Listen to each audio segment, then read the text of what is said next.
आज दोस्तों बहुत बहुत स्वागत करते हैं आज के वीडियो में। दोस्तों यहाँ पे मान लीजिए कोई कंपनी है, इसका शेयर आपको खरीदना है तो दो तरीका से आप मेनली एनालिसिस कर सकते हैं, या तो टेक्निकल एनालिसिस कर सकते हैं या फिर फंडामेंटल। कुछ टूल के माध्यम से चार्ट से आप फाइंड कर सकते हैं कि कंपनी की शेयर कब खरीदना सही है और कब बेचना सही है, और कंपनी के कारोबार से आप पता कर सकते हैं कि कंपनी आगे भविष्य में ग्रो कर सकती है, कंपनी की अभी जो प्राइस चल रही है वो मेरे लिए सही है या फिर थोड़ा और वेट करना चाहिए। तो ये दोनों माध्यम, इस माध्यम को बोलते हैं टेक्निकल एनालिसिस और इस माध्यम को बोलते हैं fundamental analysis. Okay, stock selection mainly या तो टेक्निकल बेस पे कर सकते हैं या तो फंडामेंटल बेस पे कर सकते हैं। अगर आपको लॉन्ग टर्म्स के लिए इन्वेस्ट करना होता है तो फंडामेंटल एनालिसिस बेस्ट होता है, जिसमें रिस्क को आप कम कर पाते हैं। और मेनली यहाँ पे लोग क्या करते हैं, short terms investor maximum to maximum technical analysis करते हैं, और बहुत सारे जो प्रोफेशनल ट्रेडर होते हैं वो दोनों का एनालिसिस करते हैं। यानी कि फंडामेंटल में आप जिस कंपनी के साथ ट्रेडिंग करना चाहते हैं, या तो शॉर्ट टर्म्स या फिर लॉन्ग टर्म्स,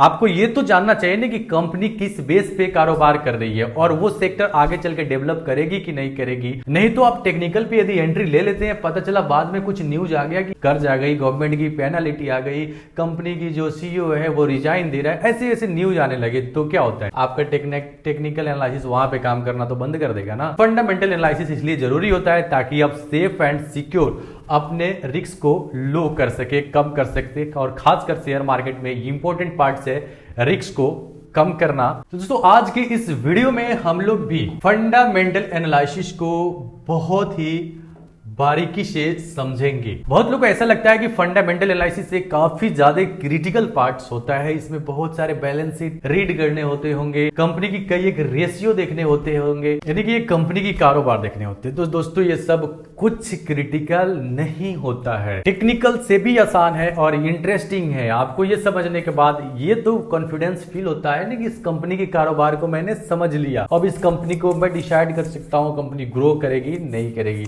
और कुछ एक रेशियो बनाए जाते हैं दोस्तों ये फंडामेंटल एनालिसिस में, जैसे कि पी रेशियो हो गए, पीबी रेशियो हो गए, आरओई हो गए, आरओसीई हो गए, और भी difference face value, market value, book value, EPS value, मतलब बहुत सारे हैं। तो यहाँ पे लोग फुल फॉर्म को रट लेते हैं कि P ratio, price to earning ratio हो गए। अब ये समझ लेते हैं कि इस सेक्टर में, मान लीजिए बैंकिंग सेक्टर का हम कोई कंपनी ले रहे हैं, तो इस सेक्टर में जिसकी पी रेशियो डाउन रहेगा यानी कम रहेगा, वो लोग समझते हैं कि यानी कि ये सिलेक्शन करना बेस्ट है। लेकिन ये बेस्ट क्यों है, पी रेशियो क्या है, इसको हम बेसिकली समझेंगे। यहाँ पे हम फॉर्मूला को नहीं रटेंगे, इसको इतना डीप से समझेंगे ना कि आपको ये कॉन्फिडेंस हो जाए कि आगे पी रेशियो होता क्या है। तो इस चीज को हम यहाँ पे नहीं समझ के डायरेक्ट हम ऑनलाइन किसी एक कंपनी को लेते हैं, उसका बैलेंस शीट रीड करते हैं और उसका फंडामेंटल एनालिसिस करते हैं। तो यहाँ पे दोस्तों बारीकी से समझिएगा, यहाँ पे हम गूगल क्रोम में आ चुके हैं और यहाँ पे हम एक वेबसाइट लेते हैं, स्क्रीनर लेते हैं जो काफी पॉपुलर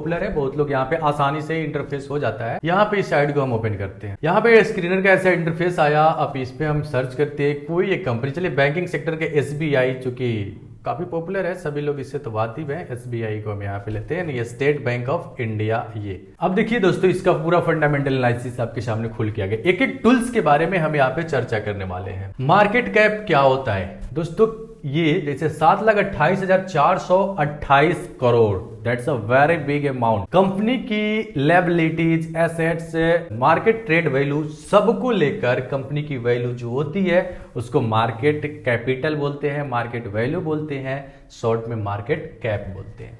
करंट प्राइस जो है कंपनी की, अभी जो ट्रेडिंग प्राइस, जो मार्केट प्राइस चल रही है वो इसकी करंट प्राइस है। यहाँ पे हाई एंड लो बता रही है कि कंपनी अपने इस साल में हाई 899 की लगाई है और लो 680 की लगाई है। अब यहाँ पे आता है रोल स्टॉक पीई का, ये एक रेशियो होता है दोस्तों। स्टॉक पीई देख सकते हैं, 9 रुपए 42 पैसे की स्टॉक पीई रेशियो है। मान लीजिए अगर पंजाब नेशनल बैंक की अगर स्टॉक पी रेशियो सपोज 6 रुपए हो तो हम किसको बेस्ट मानेंगे, तो हम पंजाब नेशनल को बेस्ट मानेंगे, ऐसा आप जानते हैं। लेकिन क्यों बेस्ट मानेंगे इसकी चर्चा हम थोड़ा सा पैसेंस रखिए करेंगे। बुक वैल्यू क्या होता है, मतलब इस कंपनी की ओरिजिनल एसेट्स के अकॉर्डिंग जो वैल्यू होना चाहिए वो 546 है, और इस वैल्यू से कंपनी की वैल्यू अधिक है, यानी कि लगभग 1.5 गुना ज्यादा है। ऐसे कंपनी के 10-10 गुना ज्यादा वाले भी आपको मिलते हैं। ये ट्रेडिंग के बदौलत मतलब यहां तक पहुंच गई है। अब ट्रेडिंग खरीद बिक्री तो होगा ही, डिमांड एंड सप्लाई पे तो प्राइस बढ़ेगी। ये मार्केट ने इसको यहां कर दिया है। ऐसे आपको 10 गुना तक भी मिलते हैं। यहां पे आ गया डिविडेंड यील्ड। दोस्तों मतलब लाभांश होता है। डिविडेंड का मतलब ये कंपनी जो है कि अपनी जो अर्निंग कर रही है तो उसकी जो एनम रिटर्न्स आती है, प्रॉफिट शुद्ध लाभांश आती है, उससे या तो नया कारोबार करेगी या फिर उसको अपने शेयर होल्डर में बांटेगी। ये मीटिंग के द्वारा तय की जाती है और उसको बांटी जाती है। तो ये 1.96 लगभग 2% यहाँ पे बांटी हुई है। तो अब कई कई में आप देखते होंगे केस में कि कहीं कहीं डिविडेंड सुनते होंगे न्यूज में कि हाँ 500% की डिविडेंड दे दिया इस कंपनी ने, 1000% के दे दिया, यहाँ तो 2% ही दिया। तो दोस्तों डिविडेंड यील्ड और डिविडेंड परसेंट, केवल डिविडेंड परसेंट हो और डिविडेंड यील्ड परसेंट दोनों में फर्क होता है। तो डिविडेंड यील्ड परसेंट जो होता है ये आपको इस पे डिसाइड किया जाता है, यानी कि 816 रुपए के प्राइस पे, यानी लगभग 16 रुपए आपको कंपनी पर शेयर ये दी है। आपके पास 10 शेयर है तो आपको 160 रुपए मिली होगी, 500 शेयर है तो उस हिसाब से कैलकुलेट कर लीजिएगा। यहाँ पे ये डिविडेंड परसेंट जो होता है ना ये फेस वैल्यू पे दी जाती है, और ये फेस वैल्यू जो होता है ये एक कंपनी की इनिशियली एक वैल्यू डिसाइड की जाती है जब कंपनी मार्केट में आती है। ये मैक्सिमम तौर पे आप देखे होंगे 5, 10, 100 ऐसे करके आती है। अब फेस वैल्यू टूटता कब है, जैसे ये टूट के यहाँ तक आ गया, कम कर दिया गया। अब मान लीजिए इसका फेस वैल्यू अगर 10 रुपए है, अब 10 से 5 पे लाने के लिए मान लीजिए इसको स्पिल्ड करना है अपने शेयर को, तो स्पिल्ड में होता है कि इसको जैसे 1, अब स्पिल्ड का रेशियो देखा जाएगा 1:2 में यदि स्पिल्ड करना है, यानी कि इसके प्राइस को हाफ करेगा और जितने नंबर ऑफ शेयर होंगे उसको डबल करेगा। यही तो फर्क है। यानी आपके पास यदि 10 शेयर है तो आपके शेयर हो जाएंगे 20 और प्राइस ये हो जाएगा कितना, 800 से 408 रुपए हो जाएगा, आधा हो जाएगा। तो फिर भी तो आपका वैल्यू उतना ही हुआ ना। आप 10 शेयर थे 800 के रेट, 816 के रेट पे और 20 शेयर हो गए 408 के रेट पे। ये स्प्लिट करता है और उस हिसाब से ये यहाँ पे ये जैसे वो 1:2 हाफ हुआ तो यहाँ पे ये हाफ होके 5 हो जाएगा। फिर ऐसे करते करते करते करते फेस वैल्यू। अब आता है बुक वैल्यू की बात मैंने कर लिया। डिविडेंड की ROC का मतलब होता है रिटर्न ऑन कैपिटल, यानी कि आपकी जो कंपनी की जो पूरी कैपिटल है, एसेट्स है, उस पर कितनी की प्रॉफिट है। आप भी कोई बिजनेस खोलते होंगे, अगर 10 लाख की बिजनेस है तो आप भी कहेंगे ना कि 10 लाख में मुझे कितना का रिटर्न मिला, और 5 लाख उसमें अगर इन्वेस्टर ने डाला हुआ है, पार्टनरशिप में डाला है, तो 5 लाख पे कितना का रिटर्न मिला। दोनों का अलग अलग आप रिटर्न निकालेंगे, यानी कि इन्वेस्टर से मैंने जो पैसे लिए हैं उस पैसे में मुझे कितना का प्रॉफिट हुआ और मेरे कुल टोटल जो पैसे हैं जो कंपनी के उस पे कितना का प्रॉफिट हुआ। तो रिटर्न्स ऑफ कैपिटल हो गया, कुल टोटल जो कंपनी की पैसे होती है उस पे इसकी प्रॉफिट हुई है 6.47% और रिटर्न ऑन इक्विटी वही इन्वेस्टर होते हैं उन पे हुई है 17.2% की। बाकी ये सब आप समझ गए आई होप। चलिए यहाँ पे हम आ गए पेयर्स, यानी कि ये कंपेयर, यानी कि कंपनी के सेक्टर की जो भी पटीदार कह सकते हैं, पड़ोसी कह सकते हैं, यानी कि जो स्टेट बैंक ऑफ इंडिया जिस सेक्टर में काम कर रही है उसी सेक्टर में Punjab national bank, bank of Baroda, union bank, Canara bank, Indian bank, IOB, ये सारे बैंक काम कर रही है। अब मैंने जो इनिशियली में आपको ये बताया था कि जो यहाँ पे पी रेशियो से आप इनमें अब सिलेक्शन कर सकते हैं कि आपकी अर्निंग कौन से बैंक ज्यादा अर्निंग दे रही है आपके इन्वेस्टमेंट के अकॉर्डिंग, ये डिसाइड करता है पी रेशियो। जैसे स्टेट बैंक ऑफ इंडिया का पी रेशियो इतना ज्यादा है, वही पंजाब नेशनल बैंक का कम है। यानी कि अगर दूसरी भाषा में कहें तो आपको 9 रुपया के इन्वेस्टमेंट पे 1 रुपया का रिटर्न, 7 रुपया के इन्वेस्टमेंट पे 1 रुपया का रिटर्न, 6 रुपया का 1 रुपया, मतलब सब पे 1-1 रुपए का रिटर्न आ रही है। यहाँ पे जैसे 22 रुपए के इन्वेस्टमेंट पे 1 रुपया का रिटर्न, तो आप भी सोचेंगे ना कि भैया हम यहाँ पे तो 22 रुपए देकर 1 रुपये कमा रहे हैं, यहाँ पे तो 9 रुपया देकर ही 1 रुपया का रिटर्न आ जा रही है, यहाँ तो 6 रुपया देकर, यहाँ तो 5 रुपया पे ही 1 रुपये का रिटर्न आ जा रही है।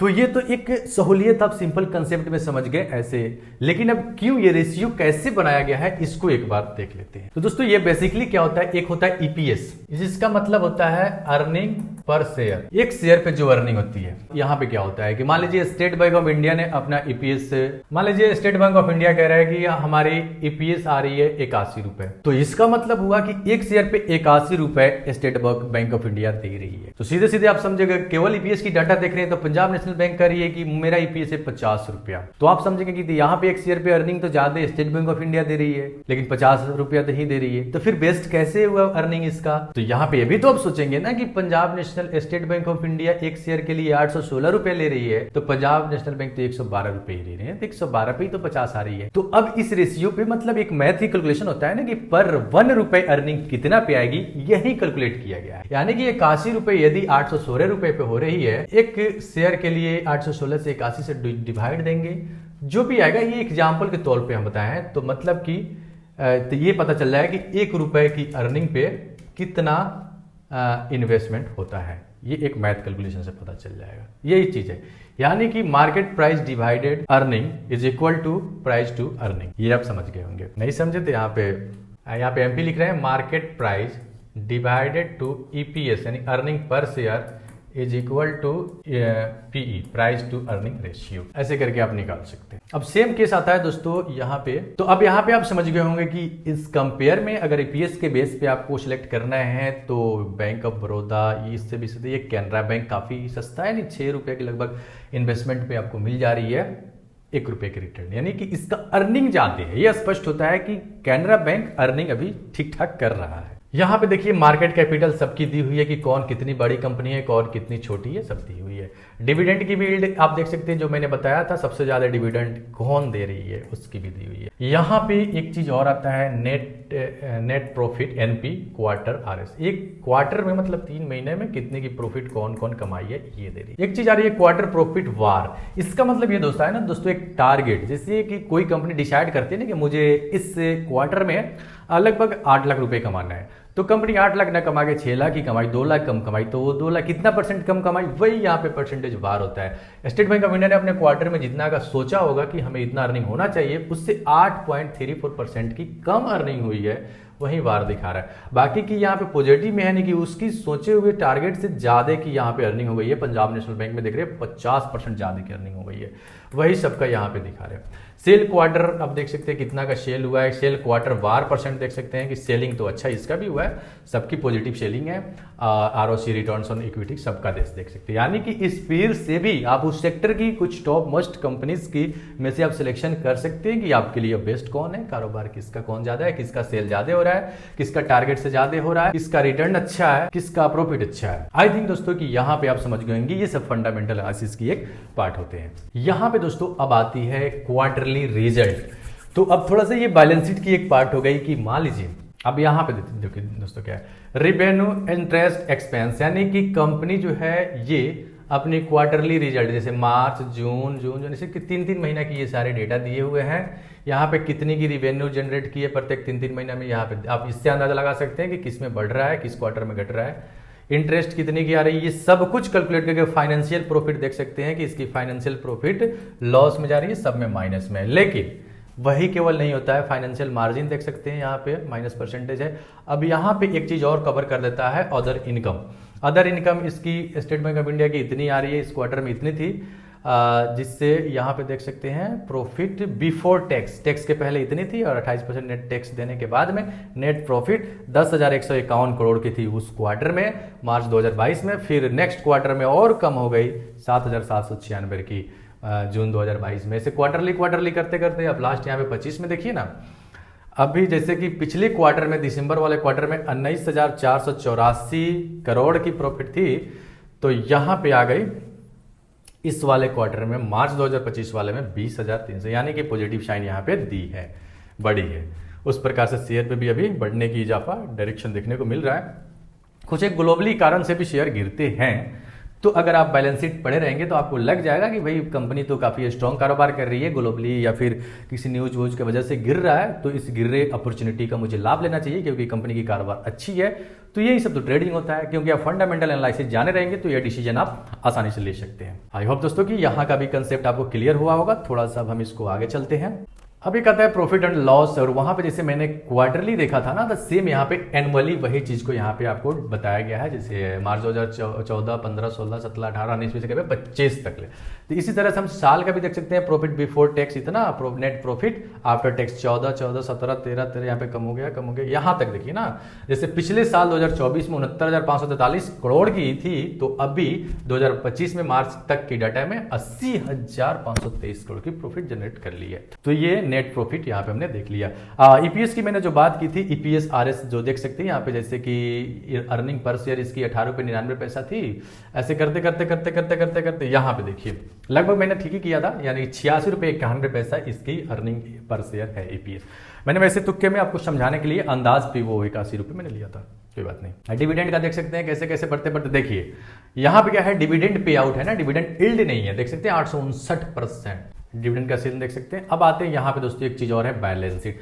सेम वैसे ही बैलेंस शीट में थोड़ा सा कारोबार को और डिस्क्राइब किया जाता है कि, और बैलेंस शीट में जैसे ये बैंकिंग सेक्टर है तो बैंकिंग में जैसे डिपॉजिट, ब्रोइंग्स, ये सब पार्ट्स आते हैं, तो ये सबको लेके इक्विटी कैपिटल इतना हुआ, उसके बाद में ये भी पर एनम के हिसाब से 14, 15, 16, 17, 18, 19, 25, तो सब कुछ कैलकुलेट करके टोटल लायबिलिटीज एक तरह से कर्ज होता है, टोटल लायबिलिटीज कंपनी के ऊपर इतनी थी। ये इस सबके ईयर वाइज आप देख सकते हैं, यहाँ पे 25 की हम बात करें ना, तो इसी के हिसाब से 25 में देख सकते हैं टोटल लायबिलिटीज इतनी, फिक्स्ड एसेट्स इतनी, और यहाँ पे इंटरेस्ट इतनी, अदर एसेट्स इतनी, और टोटल एसेट्स इसकी इतनी हो गई, यानी कंपनी की टोटल संपत्ति इतनी हो गई कैलकुलेट करके एसेट्स वगैरह सबको 7 कहाँ दाएं सैकड़ा हजार 10,000 लाख 10 लाख 73,13,730 करोड़। वाह, ये सब इसमें लायबिलिटीज वगैरह सब कुछ कैलकुलेट रहते हैं।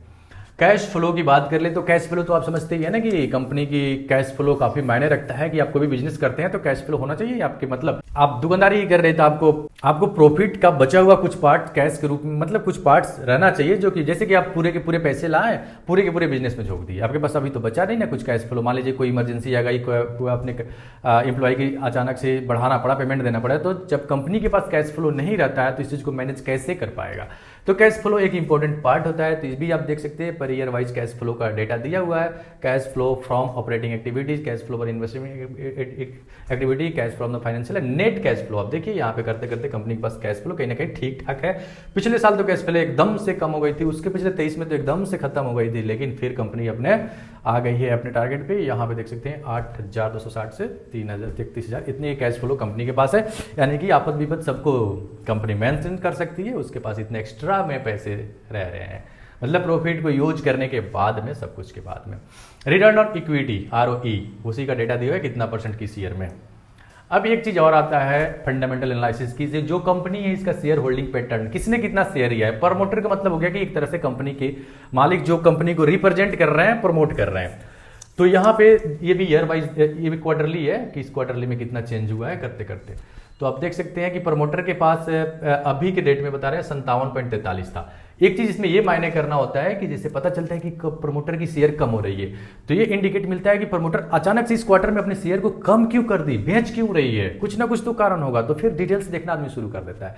जैसे यहाँ पे देख सकते हैं 57 था, यहाँ पे 57.57% था, यहाँ पे कुछ बेच दी थी, यहाँ पे कुछ और बेच दी, यहाँ पे कुछ और बेच दी, यहाँ पे कुछ और, यहाँ पे लेकिन एक पॉजिटिव साइन दिया कि कुछ बढ़ाई प्रमोटर ने, यहाँ भी बढ़ाई, यहाँ भी बढ़ाई, यहाँ भी बढ़ाई, यहाँ पे थोड़ा सा बेचा, फिर यानी प्रमोटर ने थोड़ा सा, ये मायने नहीं रखता, थोड़ा सा लूज किया है। FIIs का मतलब होता है फॉरेन इंस्टीट्यूशनल इन्वेस्टर्स, यानी कि विदेशी जो म्यूचुअल फंड्स वगैरह की इंस्टीट्यूशनल इन्वेस्टर जो होते हैं, जो एक बल्क में इन्वेस्टिंग करते हैं, उनकी हो गई ये सब कुछ परसेंटेज, और गवर्नमेंट की भी इसमें स्टॉक हो गई, ये दिया हुआ है। और यहाँ पे पब्लिक, ये DI के बारे में बताया ना, डोमेस्टिक इंस्टीट्यूशनल इन्वेस्टर, यानी कि अपने देश की, जिस देश की कंपनी है उसकी।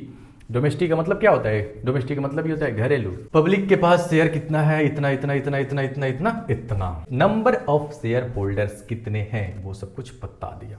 अब ये होता है दोस्तों शेयर होल्डिंग पे जाके, ये आपके बैलेंस शीट का एक बेसिक पार्ट्स कंप्लीट होता है, जो कि स्क्रीनर के माध्यम से मैंने दिखाया। बाकी फाइनेंशियल ईयर के रिपोर्ट्स वगैरह डॉक्यूमेंट्स में आप यहाँ पे डाउनलोड सब कुछ कर सकते हैं। अब दोस्तों की फंडामेंटल एनालिसिस के बारे में आपने बहुत कुछ समझा होगा, कुछ पार्ट्स, बेसिक पार्ट्स जितना जरूरी होता है कि एक कंपनी के बारे में समझना, किस माध्यम से आप समझ सकते हैं आसानी से, एक सब कुछ समझ गए हैं। बाकी बहुत सारे माध्यम होते हैं। तो फिलहाल लेंगे आज के वीडियो में यही पे विदा, फिर मिलते हैं नेक्स्ट वीडियो में, तब तक के लिए टेक केयर, बाय बाय।